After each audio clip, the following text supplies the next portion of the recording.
బీహార్లో ఎన్నికల ప్రచారం ఊపందుకుంది. మహాగఠబంధన్ అధికారంలోకి వస్తే ఇంటికొక ప్రభుత్వ ఉద్యోగం ఇస్తామని అన్నారు ఆర్జేడీ నేత తేజస్వి యాదవ్. సీఎం నితీష్ ప్రభుత్వంపై ఛార్జిషీట్ రిలీజ్ చేసింది కాంగ్రెస్. 20 ఏళ్లుగా హామీల పేరుతో ఎన్డీఏ సర్కార్ మోసం చేస్తోందని విమర్శించారు కాంగ్రెస్ నేతలు. అసెంబ్లీ ఎన్నికల్లో సీట్ల షేరింగ్ పైన చర్చలు జరుగుతాయని అన్నారు ఎల్జేపీ చీఫ్ చిరాగ్.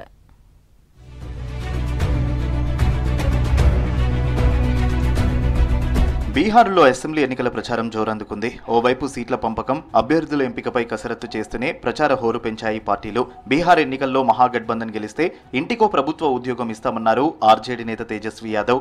ప్రభుత్వం ఏర్పడిన 20 రోజుల్లోపే కొత్త చట్టం తెస్తామని తెలిపారు.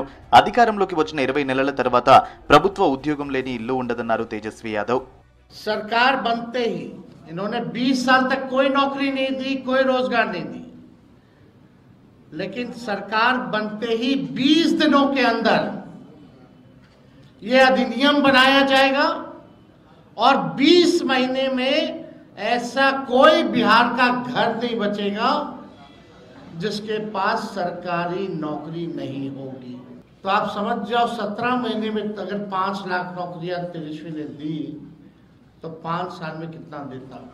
బీహార్లో ఎన్డీఏ ప్రభుత్వంపై ఛార్జిషీట్ విడుదల చేసింది కాంగ్రెస్ పార్టీ. పాట్నాలో సీఎం నితీష్ సర్కార్పై ఛార్జిషీట్ రిలీజ్ చేశారు కాంగ్రెస్ నేతలు. డబుల్ ఇంజిన్ పాలనలో బీహార్ దుస్థితిని ఛార్జిషీట్లో వివరించినట్లు చెప్పారు కాంగ్రెస్ నేత జయరాం రమేష్. ఫ్యూయల్ లేని డబుల్ ఇంజిన్ పాలనతో ఎలాంటి లాభం లేదన్నారు జయరాం. बिहार का भविष्य है उद्योगीकरण, बिहार का भविष्य है कृषि विकास, बिहार का भविष्य है शहरीकरण, बिहार का भविष्य है और बेहतर स्वास्थ्य और शिक्षा की सुविधाएं। तो ये जो पलायन की संकट, मजबूरी में पलायन के लिए वो बिहार का भविष्य नहीं है. సీఎం నితీష్ పాలనలో బీహార్ అవినీతి అడ్డాగా మారిందని ఆరోపించారు కాంగ్రెస్ నేత అశోక్ గెహ్లాట్. ఎగ్జామ్ పేపర్ల లీకేజీతో యువతకు తీవ్ర అన్యాయం జరిగిందని చెప్పారు. మహిళలకు భద్రత లేదని, హత్యలు అత్యాచారాలు సర్వసాధారణంగా మారాయని విమర్శించారు. ఎన్నికల హామీలపై మహాగఠబంధన్ నేత తేజస్వి నిర్ణయాలను గౌరవిస్తామన్నారు అశోక్ గెహ్లాట్. वो कह रहे हैं 20 साल में बिहार में अपराध की दर जो 323% बढ़ गई है. प्रतिदिन 953 आपराधिक घटनाएं होना, जिसमें हत्याएं 8 प्रतिदिन है. ये आंकड़े मेरे नहीं है.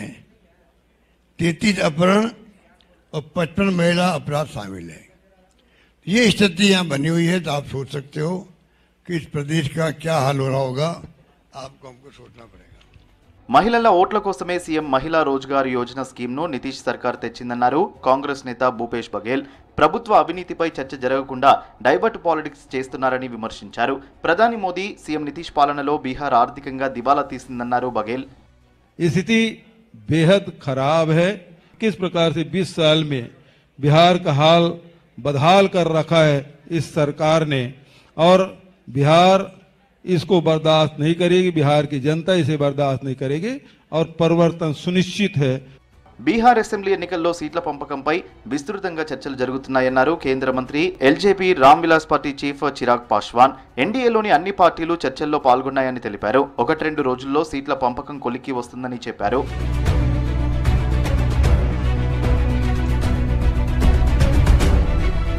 బీహార్ అసెంబ్లీ ఎన్నికల్లో పాల్గొనే అభ్యర్థుల ఫస్ట్ లిస్ట్ రిలీజ్ చేసింది జన్సూరజ్ పార్టీ. 51 మందితో తొలి జాబితాను ప్రకటించింది.